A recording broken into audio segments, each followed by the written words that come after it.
Hello everyone, welcome to a video from Takshashila School of Civil Services. I am Nishan Nirlov Kashyap and I present you today the one topic videos যোনটো আমি promise কৰিছিলো তোমালোকৰ কাৰণে আমি এই one topic videos বিলাক এতিয়াটো আমাৰ start হৈছে এতিয়া আমাৰ তোমালোকে বিহু পিছত eventually because এইখিনি তোমালোকৰ বন্ধ থাকিব daily এটা তোমালোকে one topic videos পাবা regarding current affairs ঠিক আছে current affairs ৰ এনেকুৱা কোনবোৰ বস্তু এনেকুৱা subjects বিলাক dynamic part আছে আমি syllabus discussion যেটা কৰিছিলো তেতিয়া মই তোমালোকক কৈছিলো কি কিছুমান subjectৰ dynamic part আছে তাতে current affairs related বস্তু বহুত আহিব তো আমি এটা daily এটা বা দুটা হলেও ভিডিওস তোমালোকৰ কাৰণে ইউটিউবত আনিব ট্ৰাই কৰিম আফটাৰ বিহু ওকে তো today we will be studying a little bit about geopolitics ঠিক আছে this is one of my favourite topics to talk about Indian foreign policy ঠিক আছে understanding the Indian foreign policy এতিয়া geopolitics আজিকালি দিনত দেখা গৈছে কি এপিএছচি হওক বা ইউপিএছচি হওক তাৰ পৰা ইনক্ৰিজিং নাম্বাৰ অফ কুৱেশ্যনছ আহিব ধৰিছে নাও হোৱাই ইজ ইট হেপেনিং ঠিক আছে এতিয়া আপোনালোকে নিজে দেখিছে যে পিৱাই কিউ এনালিচিছ কৰোঁতে কি পিৱাই কিউ জেগা আপোনালোকে চাইছে লাষ্ট 2-3 বছৰৰ আপোনালোকে এইটো বস্তু গম পাব কি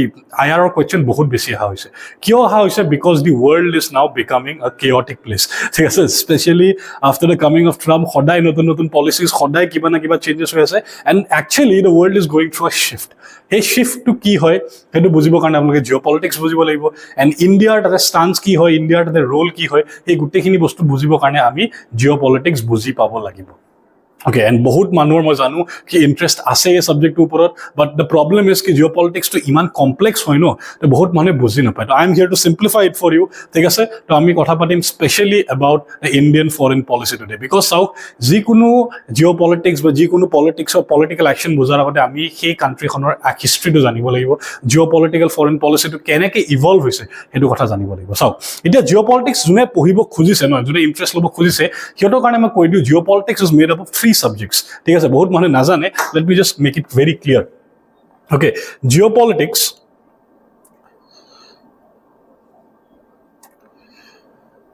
is made up of 3 subjects কোন কিটা সাবজেক্ট হয় number 1 is history ঠিক আছে number 1 subject is history second subject is geography and the third subject is polity ঠিক আছে নাও this is very very very important মনে বুজি নাপায় কথাবিলাক ভালকে বুজক হিষ্ট্ৰী কিয় লাগে আমাক জিঅ'পলিটিক্স জানিবৰ কাৰণে বা history tales us about the historical background of a country কি এখন কাণ্ট্ৰিৰ মানুহবিলাক এটা পইণ্টত কেনেকুৱা আছিল সিহঁতৰ আইডিঅ'লজিটো কেনেকুৱা আছিল সেইখন কাণ্ট্ৰিৰ ছ'চাইটিটো কেনেকুৱা আছিল কিবা এটা মানুহৰ বিষয়ে যদি আপোনালোকে জানিব খোজে ন আপোনালোকে জানে কোনোবা এজন মানুহৰ বিষয়ে যদি আপোনালোকে জানিব লাগে আপোনালোকে সেই মানুহজনৰ হিষ্ট্ৰীটোৰ কথা জানিব লাগিব সেই মানুহজনৰ চাইল্ডহুডৰ কথা জানিব লাগিব সেই মানুহজনৰ আপব্ৰিঙিঙৰ কথা জানিব লাগিব বুজি পালে তো কোনোবা এটা মানুহৰ বিষয়ে যেতিয়া আমি ষ্টাডি কৰোঁ আমি সেই মানুহটোৰ হিষ্ট্ৰীত যাওঁ তো কোনোবা এখন কাণ্ট্ৰিও যদি আমি ষ্টাডি কৰিব লাগে আমি সেইখন কাণ্ট্ৰিৰ হিষ্ট্ৰীত যাবই লাগিব সেইটো আজি আমি ইয়াতে কৰিম ইণ্ডিয়াৰ হিষ্ট্ৰীত গৈ পেলাই ইণ্ডিয়ান ফৰেন পলিচি কেতিয়াৰ পৰা বনিছে কেনেকৈ ইভলভ হৈছে সেইটো কথা পঢ়িম ছেকেণ্ড জিঅ'গ্ৰাফী নাও জিঅ'গ্ৰাফী ইম্পৰ্টেঞ্চটো হ'ল it tales us about the geo' strategic importance of a country এখন কাণ্ট্ৰি ষ্ট্ৰেটেজিকেলি কিমান ইম্পৰ্টেণ্ট হয় it is basically determined by the geography of the country. India এখন ইমান important country কিয় হয় because India lies at a very central position in the Indian Ocean ঠিক আছে and আপোনালোকে জানে কি more than 70 to 80% of the global trade that happens through the Indian Ocean and তাতে সবতছে dominant position কাৰ আছে ইণ্ডিয়াৰ আছে and that is why India is very very relevant country বুজি পাই আছে America let's take an example of America is a super power কিয় surrounded by oceans on both sides যেতিয়া recently Zelensky আৰু Trumpৰ meeting হৈছিল জেলেনস্কি ট্ৰাম্পক directly কৈ দিছিল কি America did not face any attack because of the 2 oceans surrounding it হয় নে নহয় ইটছ ভেৰি চিকিউৰ বিকজ তাৰ এনিমিজ বিলাক বহুত দূৰত আছে তো কোনোবা যদি এটেক কৰিব আহেও America can see it very properly বুজি পালে তো geography tells us about the geo' strategic importance of a country সেইখন কাণ্ট্ৰিত কেনেকুৱা ধৰণৰ মিনাৰেলছ পায় ৰিচোৰ্চেছ পায় সেইখন কাণ্ট্ৰি কিমান ছেফ হয় বৰ্ডাৰ্ছ কিমান ছেফ হয় তো এই geography tells us about all this things then polity obviously polity আপোনালোকে জানে কি এখন পলিটিক্সেও ডিটাৰমাইন কৰে বহুত বস্তু বাট ইয়াতে বহুত মানুহে ভাবে কি national politics determine foreign policy that is true but geo' politics in as a whole বহুত লেভেলছত শ্বেপ কৰে নেশ্যনেল পলিচিও বা আমাৰ যোনটো ইণ্টাৰনেল পলিচি আছে পলিটিক্স আছে সেইটোকো বহুত বেছি ইনফ্লুৱেঞ্চ কৰে আমাৰ জিঅ' পলিটিক্সে ঠিক আছে তো গোটেইখিনি বস্তু এটা চিংকত চলে তো জিঅ' পলিটিক্স বুজাৰ এডভান্টেজটো কি মই আপোনালোকক এইটো ক'ম কি জিঅ' পলিটিক্স বুজাৰ এডভান্টেজ হ'ল কি আপোনালোকে ফিউচাৰটো বহুত লেভেলছত প্ৰেডিক্ট কৰিব পাৰে আপোনালোকে জানিব পাৰে কি এতিয়া কি হ'ব গৈ আছে অ'কে তো now geo' politics is completely a dynamic subject মই আগতে কৈ দিছোঁ it's a complete dynamic subject cover কৰা এটাই হৈ আছে কাৰেণ্ট এফেয়াৰ্ছ এতিয়া যোনে এতিয়া জিঅ'পলিটিক্স বুজিব খুজিছে সেইটো কৰাৰ এটা ৰাস্তা আছে, সেই ৰাস্তাটো মই আপোনালোকক দেখাই দিম, ঠিক আছে? ইট উইল টেক টাইম, ঠিক আছে? জিঅ' পলিটিক্স বুজা আপোনালোকে 1 মাহত বুজি নাপায়, 2 মাহত বুজি নাপায়, it will take minimum 1 year to 2 years time. তাৰপিছত ক'ব কি ইমান দিন ছাৰ পঢ়ি থাকিম জানো? See it's a matter of interest, মই বাৰে বাৰে কওঁ it's a matter of interest. If you are interested daily আপুনি কাৰেণ্ট এফেয়াৰ্ছ ফৰ্ম পঢ়িব লাগিব, কি হৈ আছে, হিষ্ট্ৰী কথা জানিব লাগিব, জিঅ'গ্ৰাফী খুচৰিব লাগিব, মেপত চাব লাগিব, এটা পইণ্টত আপোনালোকে বুজি পাই যাব কি বস্তুবিলাক কিয় হৈ আছে। You can link the concept, যেনেকৈ মই কওঁ linking concept is very important, geo' politics is about that, ঠিক আছে? তো আজি বেছি কথা নকওঁ, এতিয়া let's start about the Indian foreign policy. ইণ্ডিয়াৰ ফৰেন পলিচিটো কেনেকৈ ইভলভ হৈছে, we are basically delving into the history of Indian foreign policy, কি ইণ্ডিয়ান ফৰেন পলিচি কেনেকৈ ইভলভ হৈছে। Okay, so let's start. So Indian foreign policy is basically in many phases. Beleg phases of Indian foreign policy develop hoise. Beleg time or beleg bostu hoise. Ki bostu hoise, we will talk about it. Very interesting. Please stay with me. Moi koi asu, this is the most interesting subjects according to me. Sobot se jodi interesting subject kiba ase, I think that is geopolitics. And comment down below kiman manu agree kore, and comment also down below ki kiman manu etur kotha janibo hoise in detail. Jodi apnaloke geopolitics bhal pai and apnaloke eta daily update like, I will try to bring that kind of videos for you also, because geopolitics is my stronghold and also one of my favorite subjects to teach. Okay, anyways, the first phase of Indian foreign policy is 1947 to 1962. So India independence ketia hoise 1947, tar pisot he ami Indian nijor foreign policy nije design korisu, because tar agole to sob British control asile, hone nohoy? To 1947 ot Indian foreign policy design kora arambho kora, hekhini homa then Prime Minister Jawaharlal Nehru, and it ketia lage sole 1962 lage sole, ami ki boli ko optimistic non alignment. It meaning to ki bahut manu buji na pabo. Let's go one by one, understanding the meaning of this phase. ঠিক আছে, ভিডিওটো আজি অলপ দীঘল হ'ব পাৰে, please বেয়াৰ with me, because মই বহুত ভালকে আৰু বহুত ডিটেইলত এক্সপ্লেইন কৰিব ট্ৰাই কৰিম এই গোটেই চিনাৰিঅ'টো কেনেকৈ আছিল, কেনেকৈ ইণ্ডিয়ান ফৰেন পলিচি ইভলভ কৰিছিল। If you stay with me to the end of the video', I guarantee you will enjoy the video'. Okay, now optimistic non-alignment. Now what is optimistic non-alignment? আপোনালোকে অলপমান world history কথা জানিব লাগিব, ঠিক আছে? কি হৈছিলে যেতিয়া World War II end হৈছিলে ন, তেতিয়া দুটা পাৱাৰ ব্লকছ বনিছিলে, আপোনালোকে জানে চাগে। There was a period known as the Cold War period, ঠিক আছে? Cold War কথা আপোনালোকে শুনিছে চাগে, Cold War period। Cold War মানে দুটা পাৱাৰ হাউচ আছিল, সেইটোক আমি কওঁ bipolar world. It was a bipolar world. Bipolar world দুটা পাৱাৰ ব্লকছ আছিলে, এটা আছিলে USA and এটা আছিলে USSR, that is Russia nowadays, ঠিক আছে? দুটা পাৱাৰ ব্লকছ আছিলে, এটা কোৱা হৈছিল ফাৰ্ষ্ট ৱৰ্ল্ড কাণ্ট্ৰিজ, এটা কোৱা হৈছিল ছেকেণ্ড ৱৰ্ল্ড কাণ্ট্ৰিজ, ঠিক আছে? এতিয়া যোন কাণ্ট্ৰিজ নতুনকৈ ইণ্ডিপেণ্ডেণ্ট হৈ গৈ আছিল, কলনাইজেশ্যন শেষ হ'ব ধৰিছিল, লাহে লাহে চব কাণ্ট্ৰি ইণ্ডিপেণ্ডেঞ্চ পাব ধৰিছিল, সেই কাণ্ট্ৰিবিলাকক ইহঁতকেইখন কাণ্ট্ৰি, এই দুখন ছুপাৰ পাৱাৰে ফ'ৰ্চ কৰিছিলে কি আমাৰ কেম্প জইন কৰক। এতিয়া কেম্প জইন কৰক মানে ইহঁত দুটাৰ মাজত কাজিয়াটো কি, এতিয়া বহুত মানুহে নাজানে, বহুতে ভাবে কি অকল মাটি লৈ কাজিয়া নহয়। The fight was about ideology. এতিয়া আইডিঅলজি আৰু টেৰিটৰি লৈ কাজিয়া আছে, সেইটো এটা বেলেগ কণ্ট্ৰভাৰ্চিয়েল ভিডিঅ' হৈছে, সেইকাৰণে মই ইয়াতে নকওঁ, বেলেগ এটা ভিডিঅ'ত বুজাই দিম। যদি আপোনালোক ইনডেপ্থ ভিডিঅ' লাগে এই টপিকবিলাকৰ ওপৰত, প্লিজ কমেণ্ট ডাউন বিলো, ঠিক আছে? USSR আৰু USA মাজত কি কাজিয়া আছিলে। অ'কে, তো the fight was basically about ideology. USA follow' কৰিছিল কেপিটেলিজম এণ্ড USSR ফ'ল' কৰিছিল আমাৰ ছ'চিয়েলিজম, ঠিক আছে? তো it was a fight between two ideologies, ঠিক আছে? কোনখন কাণ্ট্ৰি কি চুজ কৰিব। তো যোন কাণ্ট্ৰি নতুনকৈ ইণ্ডিপেণ্ডেণ্ট হৈ গৈ আছিল ন, যদি আইডাৰ কেপিটেলিজম চুজ কৰে, যোনটো মাৰ্কেট ফ'ৰ্চেছে চলাই গোটেই হেৰিটো, এটা চাইডে গভৰ্ণমেণ্টে চলাই গোটেই হেৰিটো, অ'কে, গোটেই মেচিনাৰীটো। অ'কে, নাও যেতিয়া ইণ্ডিয়া ইণ্ডিপেণ্ডেণ্ট হ'ল ন 1947ত, India also' had the option to join either USA or USSR, but ইণ্ডিয়াই কি ক'লে, ইণ্ডিয়াই গম পালে, চাওক কি প্ৰব্লেমটো কি হয়, ক'ল্ড ৱাৰ কি হয় বুজক। ক'ল্ড ৱাৰ মানে এই দুখন কাণ্ট্ৰিয়ে নিজে কাজিয়া নকৰে, কিন্তু ইহঁতি কি কৰিব, ইহঁতি যোনবিলাকে নতুন নতুন কাণ্ট্ৰিয়ে জইন কৰিছে ন, সিহঁতৰ মাজত কাজিয়া লগাব। ছাপ'জ এখন কাণ্ট্ৰি USSRক জইন কৰিলে, এখন কাণ্ট্ৰি USAক জইন কৰিলে, ইহঁতি সেই দুখন কাণ্ট্ৰিৰ মাজত কাজিয়া লগাই দিব, নিজে কাজিয়া নালাগে, বুজি পাই আছে? That is cold war. And আজিৰ দিনতো যদি মই কথা পাতোঁ, ক'ল্ড ৱাৰ ইজ হেপেনিং, ঠিক আছে? কিমান মানুহে জানে কি today also' cold war is happening right now as we speak. Okay, now ইণ্ডিয়াই তেতিয়া বুজি পাইছিলে কি যদি সিহঁতি এটা ব্লকো জইন কৰে ন, তেতিয়া কি হ'ব, তেতিয়া সিহঁতৰ বেলেগ এখন কাণ্ট্ৰিৰ লগত মষ্ট প্ৰবেবলি কাজিয়া লাগি যাব পাৰে। তো India is not ready for a conflict নাও।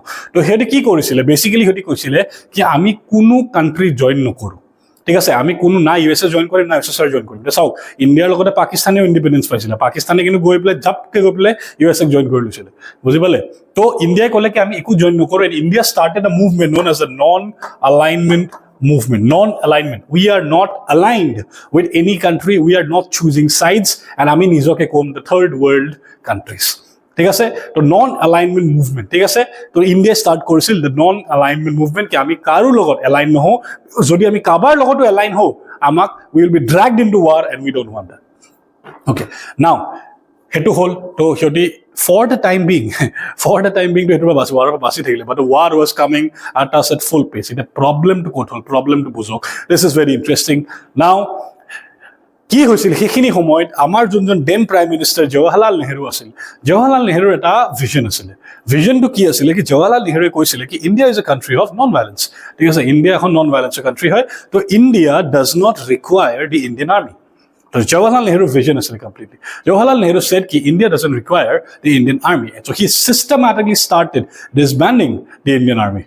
Okay? So he systematically started disbanding the Indian army. Indian army to call it Z problem hoy, India's Z problem hoy. We will try to solve it through peace and negotiations. That was the ideology of Jawaharlal Nehru. Jawaharlal Nehru arota ideology asile ki we should always be friendly to our neighboring countries because Jawaharlal Nehru কৈছে কি we cannot choose our neighbors আমি neighbors নিজে choose কৰিব নোৱাৰো যি পাইছো এটোৱে পাইছো তো we always have to be friendly to them তো Jawaharlal Nehru সবৰ লগতে বহুত friendly relations maintain কৰিব ট্ৰাই কৰিছিল for example Myanmar যদি কোকো আইল্যান্ড বুলি এখন আইল্যান্ড আছে in the Bay of Bengal যোনখন হেতি Myanmarক গিফট কৰি দিছিল because Myanmar আৰু India relations ইমান ভাল নাছিলে ওকে পাকিস্তানৰ লগতে বহুত attempt কৰা গৈছিল বা Jawaharlal Nehru sports পাতা গৈছিল বেলেগ বেলেগ sports events পাতা গৈছিল পাকিস্তানৰ বেলেগ বেলেগ বহুত events কৰা গৈছিল we will not discussing that today China is a country যোনটো মই ডিসকাস কৰিম এতিয়া কিয় আপোনালোকে গম পাব কি চাইনাৰ লগতো জৱাহৰলাল নেহৰুৱে বহুতখিনি ৰিলেশনস মেইনটেইন কৰিব ট্ৰাই কৰিছিল by signing various agreement specifically if I name the Panchsheel agreement ঠিক আছে চাইনা আৰু India will not interfere in the matters of each other ঠিক আছে ইন্টাৰনেল এফেয়াৰ্সৰ ইটোৱে সিটোৱে কাজিয়া নকৰে Now coming to a very very important point ঠিক আছে তো সেইখিনি সময়তে বহুত ফেমাস হৈছিল হিন্দী চিনি ভাই ভাই এইখিনিতে এটা প্ৰব্লেম আছে আপোনালোকে মোক কওক আজিৰ দিনত যদি আমাৰ ওচৰত ইণ্ডিয়ান আৰ্মি নাথাকে আমাৰ কি অৱস্থা হ'ল হয় আজিৰ দিনত বুজি পাই আছে উই নিড দি আৰ্মি ঠিক আছে উই নিড দি আৰ্মি কিয় বিকজ অশোকাৰ টাইমৰ পৰা আমি এই বস্তুটো শিকিছো যদি আমি আৰ্মিটো ডিসব্যান্ড কৰো যদি আমি নিজৰ লগত পাৱাৰ নাৰাখো we can easily be crushed very easily. Look at what is happening around the world. Look at Ukraine, what is happening. Look at Palestine, what is happening. ঠিক আছে আপোনালোকে already দেখি আছে if you don't have a very strong military, you can be crushed by these superpowers. ঠিক আছে so we always need a strong military. But Jawaharlal Nehru for some reason সেইখিনি সময়ত এই বস্তুটো বুজিব নাছিলে. He wanted to disband the Indian army and the price to আমি pay কৰো in 1962 when China attacks India. China attacks India কিয় because China তেতিয়ালৈকে কি ক্যাপচাৰ কৰি লৈছিলে টিবেটক ক্যাপচাৰ কৰি লৈছিলে ঠিক আছে চাইনাই টিবেটক ক্যাপচাৰ কৰি লৈছিলে টিবেটক ক্যাপচাৰ কৰি পেলাই দেন যেটা টিবেটক ক্যাপচাৰ কৰা গৈছিল টিবেটৰ যোনবিলাক ৰেফিউজি হয় যেনেকৈ Dalai Lama he came to India And India, being a country, Vasudhaiva Kutumbukum, we said that we will accept the refugees. Ami khetok refuge dim India. And jeka ami khetok refuge dilu India, China college, we are breaking the Panchsheel agreement, which says that India will not interfere in the matters of China's internal policies. And the Tibet is now an internal policy of China, internal affair of China, and India is interfering to China India upor attack kori dile. And China India upor etu karne attack korile because China knew that Indian army was disbanded. Indian army was getting disbanded. বহুতে দো মই এটা 1962 ওয়াৰখন বহুত ডিটেইলছত নাযাও বাট বহুতে এই বস্তুটো বুজি নাপায় কি 1962 ওয়াৰখন আমি ব্ৰেভাৰী কাৰণে হাৰা নাই আমি এনেকা নহয় কি আমি ফ্ৰন্ট লাইনত ৰখি পেলাই যুদ্ধ কৰিব নোৱাৰি হাৰিছো আমি এটো কাৰণে হাৰিছো because we had a lack of supplies ঠিক আছে আমাৰ সাপ্লাই নাছিল আমাৰ জৱানবিলাক ফ্ৰন্ট লাইনত থিয় হৈ আছিল সিহঁতৰ বন্দুকত গুলি নাছিলে we did not have the supply chains because those were cut off already because Indian army দৰকাৰ নাছিলে ইট ওয়াজ গেটিং ডিসব্যান্ডেড বুজি পাই আছে তো সেই কাৰণে আমি এখন মাৰ হাৰিছো যদি ইণ্ডিয়ান আৰ্মি ফুললি ইকুইপড থাকিলে হয় কোনো চাইনাই আমাক কেতিয়াও হাৰাব নোৱাৰে that is the thing you will get the reference ঠিক আছে you will get the reference বুজি পালে যদি Indian army properly well equipped থাকিলে হয় I guarantee you no China could have defeated us ঠিক আছে তো চাইনাই কি কৰে আপোনালোকে জানে অক্সাই চীন ক্যাপচাৰ কৰিলে অৰুণাচল সাইডে সোমাই আহে ঠিক আছে যদিও পিছত ৰিট্ৰিট কৰে সিজ ফায়াৰ কৰে but Aksai Chin to capture kori loy no the huge price we paid because of some wrong decisions wrong bole to directly man noko but wrong boli ita mo directly koi asu baru but I think it was a wrong decision it's my personal opinion kun geopolitical analyst kenake heri kore man najano but I think our former prime minister made some very huge mistakes example POK ami capture koribo parilu ho junto ami Pakistanot di dilu Aksai Chin and aru bahut ase like I said let's not count them now Okay. Now, this আপোনালোকে বুজি পাইছে তো এখানে আমি এটো phase co 1947 to 1962 এই optimistic non এলাইনমেন্টৰ যোন policy আছিল ইণ্ডিয়াৰ হেতু ওয়াৰ্ক তো কৰিছিলে স্টার্টিং অত but then we had to pay a very heavy price because China attacks us and invades us. Okay, তো তেতিয়াই start হয় আমাৰ second phase of Indian foreign policy. মই আৰু ডিটেইলত যাব পাৰো, যদি কাবাক আৰু ডিটেইলত ভিডিও লাগে ইন ডেপথ টপিক বিলাকৰ ওপৰত 1962 ওয়াৰৰ ওপৰত নন এলাইনমেন্টৰ ওপৰত please comment down in the video, তেতিয়া আৰু ডিসকাশন কৰিব পাৰিম আমি, আপোনালোকে আৰু শিকিব জিঅ'পলিটিক্সৰ ওপৰত। Okay, now we come to the second phase. ভালকে চাও কি phase টোৰ নামটো, second phase 1962 to 1971, the decade of realism and recovery. Now what do you mean by that? We mean the decade of realism, because jeka 1962 China emak attack korile, we got a reality check ki we need the Indian army. ঠিক আছে, এনেকা কেতিয়া হ'ব নোৱাৰে, we cannot. Non-violence never works if you are not powerful. Non-violence only works when you are powerful and you choose not to fight. That is non-violence. That is peace. ঠিক আছে, you have to be powerful to be peaceful. If you are not powerful, you are not peaceful, you are just harmless. ঠিক আছে, that is the statement. Okay, now the decade of realism and recovery. We got a reality check. আমি এটা reality check পালো কি আমি যদি Indian army নাৰাখো আমাৰ কি অৱস্থা হ'ব, and we started to recover from that. ঠিক আছে, আমি ৰিকভাৰ কৰিব ট্ৰাই কৰিলো। দেন আপোনালোকে চাওক 1965 কি হয়, ইয়াৰ পিছত সেকেন্ড ফেজত কি হয়, পাকিস্তান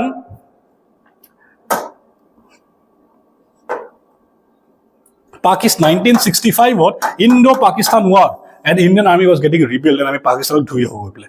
ঠিক আছে, and তাৰ যোনটো আমি ৰিকভাৰি কৰিলো না নাই, তাৰ বেষ্ট এক্সাম্পল হয় the 1971 ইণ্ডো-পাকিস্তান war, যেন আমি বাংলাদেশের লিবারেশন, বাংলাদেশক আমি লিবাৰেট কৰি এখন নতুন কান্ট্ৰি বনাই দিওঁ। নাও সি আই নো কি 1971 ওপৰত বহুত কথা পাতিব পাৰি, এটা স্পেচিফিক ভিডিঅ' বনাব পাৰি, because this was one of the greatest military campaigns in the entire world. ভাবক কেনেকুৱা কিমানটা এনেকুৱা মিলিটাৰী অপাৰেশ্যনছ আছে গোটেই দুনিয়াত, যোনে কণ্ডাক্ট নকৰক কিয়, যোনটো বহুত জল্দি ষ্টাৰ্ট হ'ল, বহুত জল্দি শেষ হ'ল, এণ্ড এখন নতুন কাণ্ট্ৰি কাটি পেলাই নতুন কাণ্ট্ৰি এখন বনাই দিলে। One of the most successful military operations in the world, one of the most successful military diplomacies of the world, 1971 war, Indo-Pakistan war, Indo-Bangladesh liberation war, যি বুলি কয় আপোনালোকে, doesn't matter. One of the most successful military campaigns, হেতু আমাক দেখাই দিয়ে কি Indian army has now recovered, যোনবিলাক সিহঁতি প্ৰব্লেমছ ফেচ কৰিছিলে, Indian army has recovered, and ইমান সৰু টাইমত, ইমান such a short span, ঠিক আছে, 1962 বা 71, less than 10 years আমি নিজৰ ইণ্ডিয়ান আৰ্মিটো বনাই আকৌ ৰেডি কৰি দিওঁ, এণ্ড ইমান ডাঙৰ এটা মিলিটাৰী অপাৰেশ্যন আমি চাইন কৰি ছাকচেছফুলি কণ্ডাক্ট কৰোঁ। ইয়াৰ লগতে আমি ৰাছিয়াৰ লগত, ঠিক আছে, আমি ৰাছিয়াৰ লগত কি চাইন কৰোঁ, ট্ৰিটি অফ, মানে USSR ট্ৰিটি অফ ফ্ৰেণ্ডশ্বিপ, ঠিক আছে, ট্ৰিটি অফ ফ্ৰেণ্ডশ্বিপ চাইন কৰা যায়। Why am I telling you this? This is very important. যেতিয়া এতিয়া মই এক্সপ্লেইন নকৰোঁ ইমান ডিটেইলত, বিকজ এইটো 1971 ৱাৰৰ পাৰ্ট হয়। ঠিক আছে, এতিয়া কিয় হয়, বিকজ পাকিস্তান সেইখিনি সময়ত আমেৰিকাৰ কেম্পত গৈ পেলাই বহি আছিলে। তো আমি জানিছিলোঁ কি যদি আমি পাকিস্তানক এটাক কৰোঁ না, বা বাংলাদেশক আমি লিবাৰেট কৰিব ট্ৰাই কৰোঁ, আমেৰিকাই বচাব আহিব।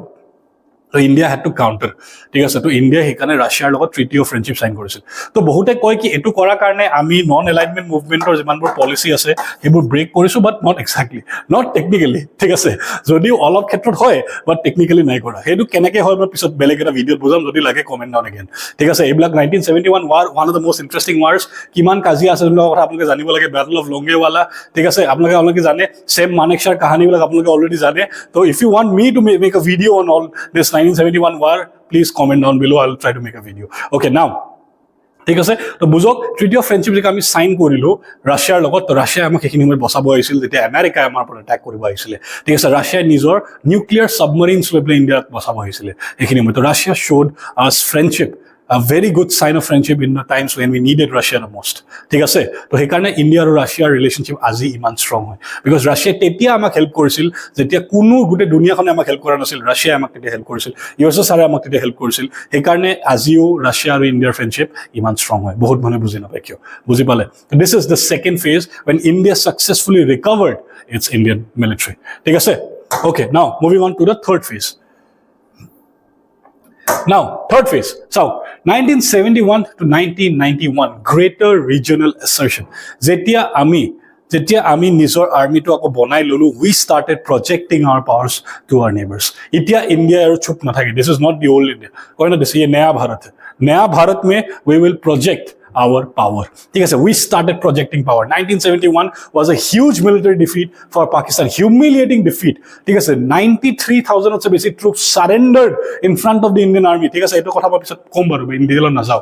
Then আমি কি কৰিলো, 1974 we started testing a nuclear bomb. ঠিক আছে, পোখৰণত এটা peaceful explosion কৰিব ট্ৰাই কৰোঁ, but eventually it failed also, but we tried.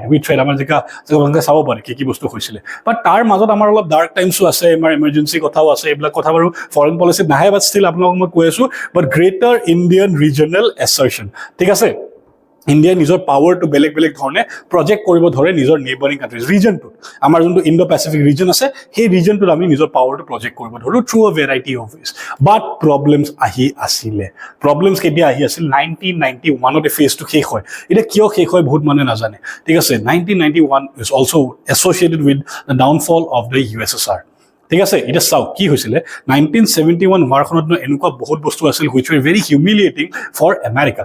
ঠিক আছে, এতিয়া আপোনালোকে নাজানে চাগে 1971 ৱাৰৰ কথা অলপমান কৈ দিছোঁ, বিকজ ইটছ ভেৰি এক্সাইটিং হা, মোৰো ক'ব মন গৈ থাকে। সেইকাৰণে কি হৈছিল, 1971 ৱাৰত ছাবমাৰিন আছিলে এখন, PNS গাজী বুলি, পাকিস্তানী নেভেল শ্বিপ গাজী বুলি, যোনখন আমেৰিকাই দিছিলে পাকিস্তানক। ঠিক আছে, এণ্ড সিহঁতি সেইখন লৈ পেলাই মাৰিব আহিছিল ইণ্ডিয়াৰ। ঠিক আছে, ইণ্ডিয়াৰ আমাৰ যোনখন বিক্ৰান্ত আছিল, আমাৰ এয়াৰক্ৰাফ্ট কেৰিয়াৰ আছিল বিক্ৰান্ত, INS বিক্ৰান্তক মাৰিব আহিছিলে।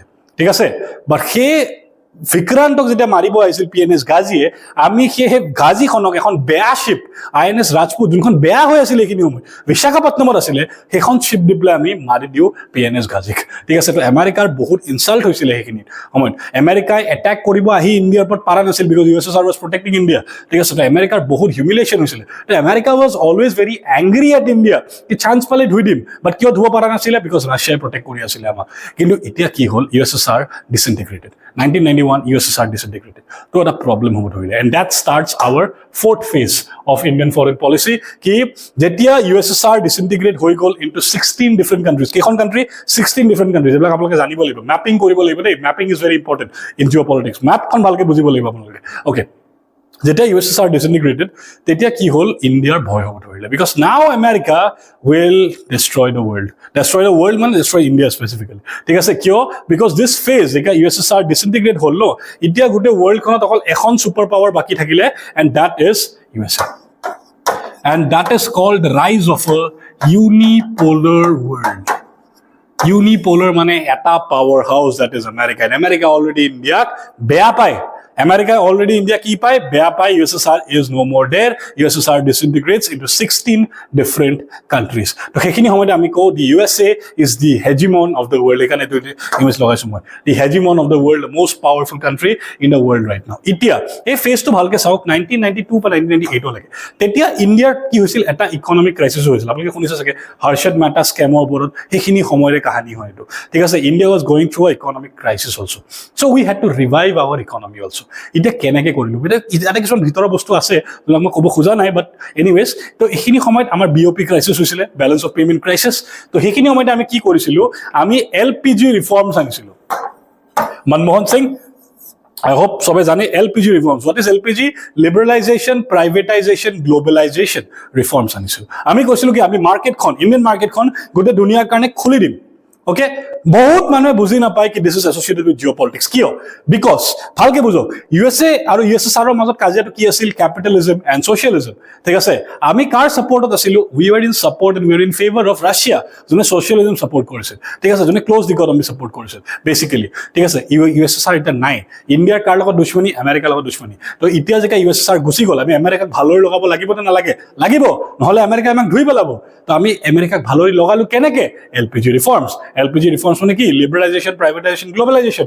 মানে আমি নিজৰ মাৰ্কেটখন চবৰ কাৰণে খুলি আছোঁ, মানে we are accepting capitalism, which is ideology of what, America.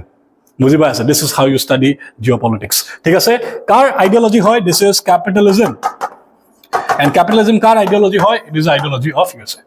বুজি পালে তো we were showing some friendly steps, we are taking some friendly baby steps towards creating a cordial relationship with America ঠিক আছে তো সেই কাৰণে আমি এই ষ্টেপটো লৈছিলো যাতে আমি আমেৰিকাৰ লগত ভাল ৰিলেশ্যনছ অলপ মেইনটেইন কৰিব পাৰো নহলে আমেৰিকাটো আমাক বহুত বেয়াকে ডিষ্ট্ৰয় কৰিব পাৰে ঠিক আছে তো that is the reason why we take this step but আমি এটো বুজিছিলো চাওক এই ফেজটোৰ নামটো হ'ল safeguarding the strategic autonomy of India নিজকে আমি বচাব লাগিব কেনেকে basically from the wrath of USA কি USA আমাক এতিয়া দুধুলে হ'ল তেকাৰে আমি USA বহুত সফট হৈ দেখাইছিলো কি আপোনালোকৰ আইডিয়োলজি আমি একচেপ্ট কৰিছো তো আমাক কিয় বেয়া পাই আছে আপোনালোকে বুজি পালে that is geopolitics ঠিক আছে আৰু এটা বস্তু এটা কৈ দিও rule of geopolitics is ki there is no permanent friends or enemies in geopolitics it only depends on interest আমাৰ কাৰপা ফায়দা হয় আমি অকল তাৰ লগতে থাকিম this is core geopolitics ঠিক আছে কোনো permanent friend নহয় কোনো permanent enemy নহয় যদি আমাৰ ফায়দা হৈ আছে আমাৰ friend যদি আমাৰ লোকসান হৈ আছে আমাৰ enemy ঠিক আছে তাৰ এগাল এক্সাম্পল আছে মই লাহে লাহে আপোনালোকক দি থাকিম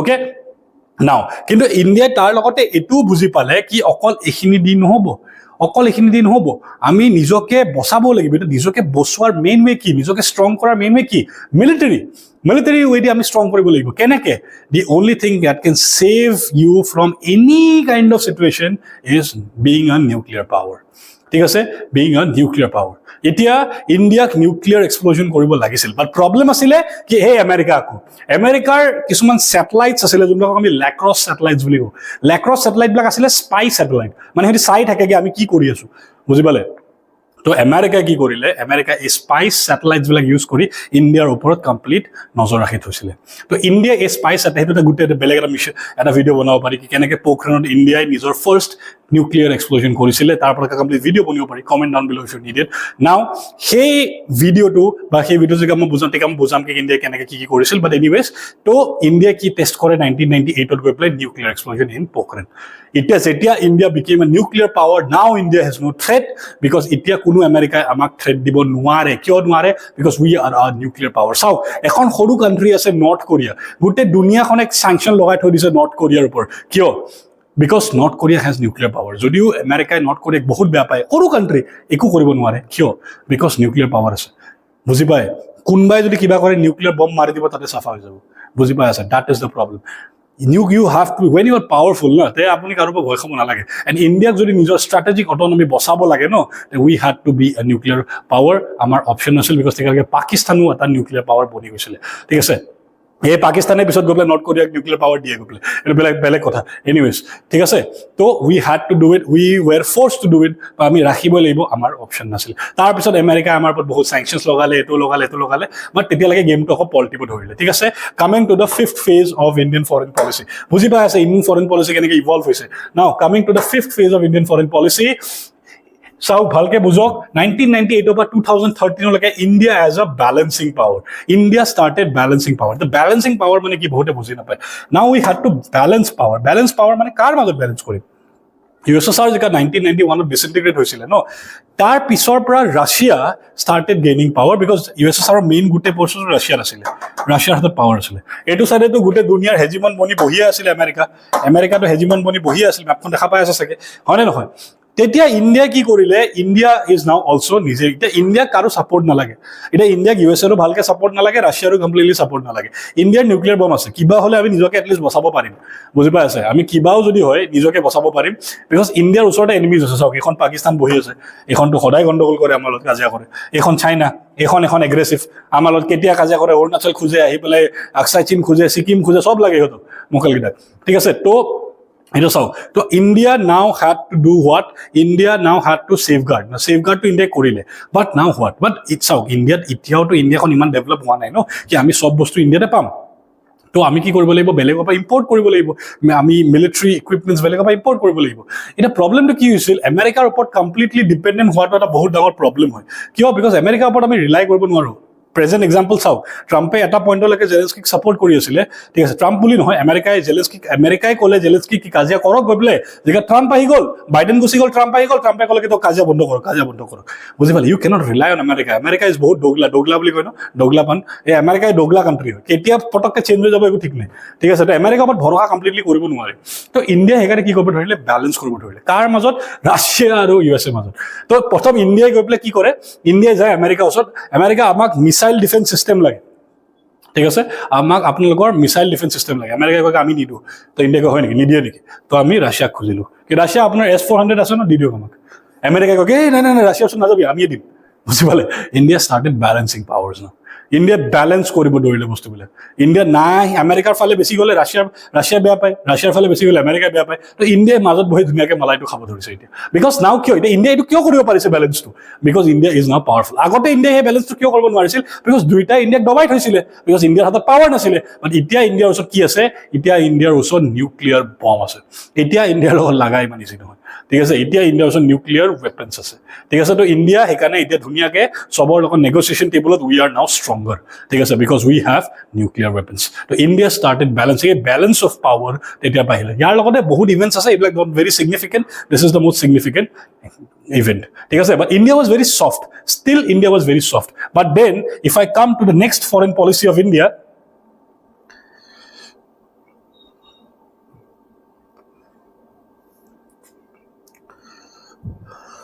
if I come to the next foreign policy of India tar pisot 2013 or pisot specifically 2013 or 6th phase start hoy 14 or amar 6th phase start hoy or India as a balancing ongoing India jonto choli ase balancing power and also a very aggressive foreign policy itia jodi amar jodi phase to amar choli ase we are now very aggressive ঠিক আছে in R foreign policy main কাৰণটো কি because this is the ৰাইজ India এটা আপোনালোকৰ এক্সামতো question বেছি কিয় আহি আছে জানে because of this particular reason ki now it is the rise of a multipolar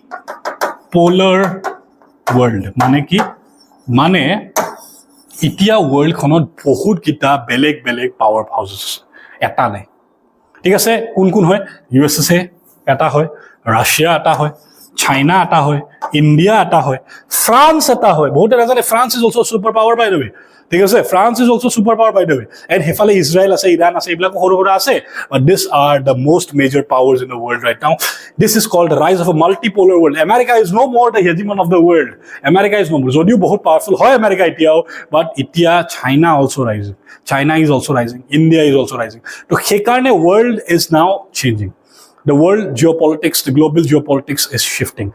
So now it is the right time. So what's the important time hoy ekhini homoy India's position world kun hobo keneka hobo to hetu determine India hoy ase our policies hekarne apnaloke dekha paise S J Shankar our external affairs minister he is becoming very aggressive in India's approach because we have to become aggressive and we have to conquer and we have to consolidate our position in the foreign geopolitics ঠিক আছে that is why India is becoming aggressive because this is the time of a multipolar world ঠিক আছে সব বস্তু বহুত বেলেগ super পাৱাৰ্স আহি আছে তো আমি যিমান পাৰো নিজৰ পাৱাৰটো কনসলিডেট কৰিব লাগে এখিনি সময়ত and that is the reason এখিনি সময়ত জিঅ'পলিটিক্স বুজাটো সব মানুহে regardless কবা মানুহে জিঅ'পলিটিক্সত হেৰি আছে নে নাই এটি কিবা ডিগ্ৰী আছে নে ডাজন্ট ম্যাটাৰ জিঅ'পলিটিক্স এটা সৰু লৰা এটা বুঢ়া মানুহে বুজি পাব প্ৰভাইডেড আপোনালোকে পঢ়িব জানে কেনেকৈ পঢ়িব লাগে চাওক জিঅ'পলিটিক্স পঢ়া আৰু বুজাৰ মাজত বহুত ডিফাৰেন্স আছে আপুনি জাস্ট বুজিব লাগে পঢ়া নকৰিলেও হ'ব বুজি যদি যায় ন লিখিবই নেপাৰিব ঠিক আছে তো জিঅ'পলিটিক্স এটা সৰু বাচ্চাও বুজি পাব এটা বুঢ়া মানুহে বুজি পাব and it is equally interesting আপোনালোকে মোক কওক